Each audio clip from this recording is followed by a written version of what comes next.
আসসালামু আলাইকুম। সুবচন দিনাজপুরে স্বাগত জানাচ্ছি। দিনাজপুরের আইনজীবী অ্যাডভোকেট মাজহারুল ইসলাম সরকারকে আপনারা অনেকে জানেন।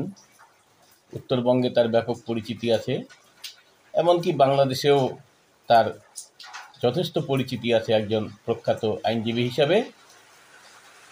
পাশাপাশি তিনি লেখালেখির সাথে যুক্ত একজন গীতিকার, একজন কবি, একজন মানবাধিকার কর্মী অ্যাডভোকেট মাজহারুল ইসলাম সরকার।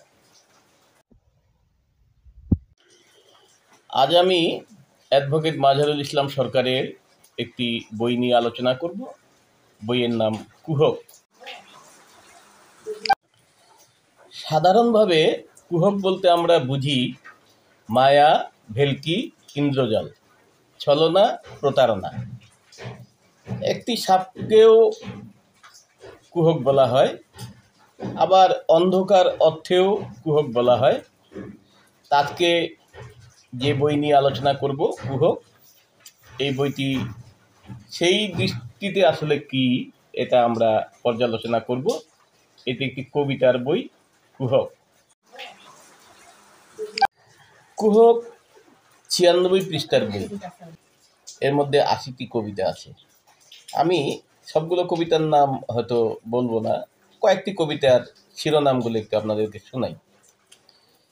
এত ছোট কেন জীবন, খুঁজে চোখ, অনেক গরমিল, কীট পতঙ্গ, শ্রেষ্ঠ প্রতিভু, অপেক্ষার স্বপ্ন চোখ, দূরত্বের দীর্ঘ দৈর্ঘ্য, অবস্থা খুব খারাপ, প্রথম স্নান, অবাধ্য প্রতীক, ডুবন্ত সূর্য, বীর মুক্তিযোদ্ধা পিতা, হতে পারো না কেন তুমি, জাগতিক ঝড়, জীবন বন্দনা, কথা ছিল, অনুভব অভিসার সীমা, কেন এত প্রশ্নদ্বন্দ্ব, মৃত্যুক্ষণ, রূপের কারুকাজ, দিনের দিন, তোমার জন্য বেঁচে থাকা, নিষ্ঠুর হতে পারা হয়নি, শব্দের ঘর সংসার, মনোরহস্য, বঞ্চিত জীবন, অচেনা সীমানা, একে বসত বাড়ি।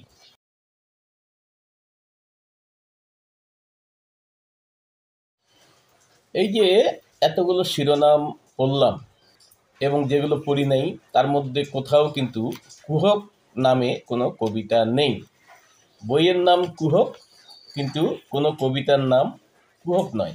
তো আমি এখানে একটি কবিতা অবশ্য আছে, নাম ভ্রম। এটা ভ্রম অর্থাৎ ভুল, ভেলকি অর্থে যদি কিছুটা মেলানো যায় আমি ঠিক জানি না। তো আমি এই ভ্রম কবিতাটি পড়ে শোনাবো, এর মধ্যে কুহক আছে কিনা আপনারা দেখবেন। দ্রুত চলন্ত যাত্রীবাহী বাস, ভিড়ের মধ্যখানে অন্যদের মতো আমিও যাত্রী। জানালা খোলা, চোখে মুখে খেলা করে এলোমেলো উদাস বাতাস। হঠাৎ দেখি আমার বসার সিটের এক সারি সামনে তোমার বসার সিট। অনেকদিন পর দেখা, পিঠের উপর হাত পা ছেড়ে শোয়া, চেনা খোলা মেঘ চুল, আগের মতো সতর্ক বসার ভঙ্গি। ভুল না করার ইচ্ছায় ভুল করে ফেলি, ভুলে যাই, ভুলে যেতে চাই না। আমার সিট থেকে উঠে তোমার পাশে গিয়ে দেখি তোমার পাশের সিটে গা ঘেঁষা অচেনা কেউ, অচেনা তার মৌসুমি চোখে, তোমার চোখের বসন্ত ঢেউ। এই ভ্রম কবিতায় ভেলকি কিছু পাওয়া গেল, মায়া কিংবা ইন্দ্রজাল, যেগুলো থেকে মনে হতে পারে যে এটা একটা কুহক। তো এটা আপনারা বিবেচনা করবেন, ভাববেন, কিন্তু আমার কাছে মনে হচ্ছে এখানে কিছুটা কুহকের ছোঁয়া আছে। যাই হোক, আমি এই বইয়ের প্রথম যে কবিতা সেটা একটু আপনাদেরকে পড়ে শোনাবো। এত ছোট কেন জীবন, প্রথম কবিতা। সময় রেল লাইনে বন্দি, ব্যক্তি মানব জীবন দৈর্ঘ্য, হাত করা পড়া, জীবন সময়ের হাতের সীমা। এত ছোট কেন একজনের জীবন পরিধি, এত কম কেন বেঁচে থাকার সময় বিস্তৃতি, অকাজে কেটে যায় হাতের অধিক সময়, করা হয় হাতে গোনা মাত্র কটি কাজের কাজ, পড়ে থাকে স্বপ্ন মেঘ, স্বপ্ন বৃষ্টিহীন, শূন্য থাকে স্বপ্নবাড়ি, রাতের শ্মশান। অর্থাৎ এই যে আমাদের জীবন যে এত ছোট, এই ক্ষুদ্র জীবনে আমরা কি এমন কাজ করতে পারি, সেই বিষয়গুলোকেই এখানে তুলে ধরেছেন। যে অনেক শূন্যতাই থেকে যায়, অনেক স্বপ্ন থেকে যায়, আমাদের রাতের শ্মশানে। আরেকটি কবিতা পড়ে শোনাই। শেষ স্টেশন। হাঁটতে হাঁটতে হাঁটতে হঠাৎ দেখি পায়ের নিচে শেষ সিঁড়ি। পিছনে ছেড়ে এসেছি ম্যারাথন পথ, সময়ের সমুদ্র সীমা, রংধনু ধাপ, শৈশব কৈশোর মধ্য দুপুর। হাত ধরেছে সময়, ধরেছি সময়ের হাত, যোগ বিয়োগ গুণ ভাগ, অনেক অনুপাত সমানুপাত। যাত্রা শেষের ঠিকানা এখন শেষ স্টেশন। এখানেও মনে হয় কুহকের কিছুটা ছোঁয়া আছে, আপনারা হয়তো বিবেচনা করতে পারেন। বলনি কেন একটি কবিতা, সেদিন ছিল অন্য একদিন, ফিরে আসেনি আর কোনোদিন। স্টেশনে দাঁড়িয়েছিল ট্রেন, যাত্রী ভর্তি। ঘড়ির দিকে তাকিয়েছিল স্টেশন মাস্টার, চেইনম্যান, ড্রাইভার। যাত্রার জন্য ছিল প্রস্তুত, আমি ছিলাম যাত্রী, শেষ যাত্রা। তুমি নির্বাক, মরা নদী, চৈত্র মাস, সঙ্গে নিঃসঙ্গ প্ল্যাটফর্ম। কোনো কিছু বলনি তুমি, বৃষ্টিহীন বৃষ্টি মেঘ, বলনি কেন। এইভাবে ৮০টি কবিতার সমন্বয়ে বইটি করা হয়েছে এবং বইটির প্রচ্ছদ আমি আপনাদেরকে দেখিয়েছি। আর একটু ভালো করে দেখেই, এই যে দেখেন, এবং অ্যাডভোকেট মাজারুল ইসলাম তার ছবিটা দেখিয়েছি। আবার দেখেন, এই বইটি প্রকাশ করেছে জিরো কিলোমিটার প্রকাশনা প্রতিষ্ঠানের নাম জিরো কিলোমিটার। ২০২৩ সালে এটি বইমেলায় প্রকাশিত হয়েছে। এটির প্রচ্ছদ করছেন রাশেদ মোহাম্মদ। আর এই যে জিরো কিলোমিটার অবস্থান হলো মালিবাগ, ঢাকা। আর এটার পরিবেশক চিহ্ন উষার দুয়ার ও সময় চিহ্ন। এর দাম রাখা হয়েছে ৩০০ টাকা। মাজহারুল ইসলাম সরকার কবিতা লেখেন, কিন্তু কবিতাজীবী তিনি নন। গান লেখেন, কিন্তু লেখাজীবী তিনি নন।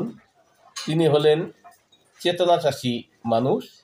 চেতনা দিয়ে মানুষকে জাগিয়ে তোলার তার লক্ষ্য, এবং তিনি মানবাধিকার কর্মী। তিনি লিখছেন বহু বছর ধরে। আমি যতদূর জানি, তিনি যখন লেখাপড়া করছিলেন রাজশাহী ইউনিভার্সিটিতে, সেই তখন থেকেই তার কবিতা লেখা, কিংবা তারও আগের থেকে হয়তো লিখতেন, এবং তার অনেকগুলো বই প্রকাশিত হয়েছে।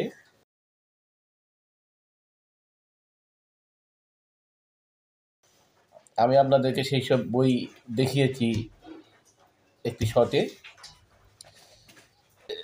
আপনারা তার বই পড়বেন, বিশেষ করে কুহক বইটা অবশ্যই পড়বেন।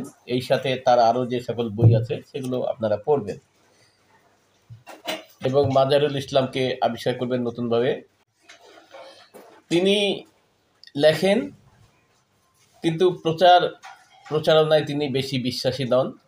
সেই কারণে কবি হিসাবে, লেখক হিসাবে তুলনামূলকভাবে তার পরিচিতি কম। আইনজীবী হিসাবে তার পরিচিতিটা বেশি আছে, যেহেতু এটা পেশাগত বিষয়। কিন্তু তিনি তার যে কবিতাগুলোর মধ্যে তিনি যে চেতনার বিকাশ ঘটিয়ে থাকেন এবং মানুষের মধ্যে নতুন মূল্যবোধ সৃষ্টির চেষ্টা করেন, এটাই হলো তার সফলতা। যে তিনি একটি ভিন্ন রকমের মানুষ, চেতনা চাষ করেন তার লেখার মধ্য দিয়ে। তো তার সাফল্য কামনা করি। তার অনেকগুলো বই হয়েছে, সেই বইগুলোর স্ক্রিনশট দেখাচ্ছি, এবং আপনারা তার বইগুলো কিনবেন।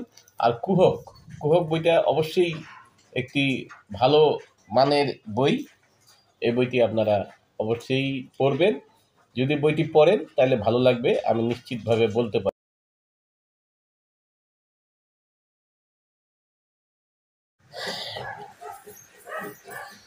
আপনাদেরকে জানিয়ে রাখি, নন্দিত লেখক হুমায়ুন আহমেদের একটি বইয়ের নাম কিন্তু কুহক। হুমায়ুন আহমেদের এই বইয়ের যে কুহক, তার মধ্যে ইন্দ্রজাল দেখা যায়, মায়াজাল দেখা যায়। অ্যাডভোকেট মাজহারুল ইসলাম সরকারের কুহক বইয়ে মায়াজাল আছে কি নাই, তা কবিতা পড়ে কিছুটা আপনাদেরকে শুনিয়েছি। আপনারা বইটি পড়বেন এবং এর মধ্যে প্রকৃত অর্থে কুহক পান কিনা জানাবেন। ধন্যবাদ। আসসালামু আলাইকুম।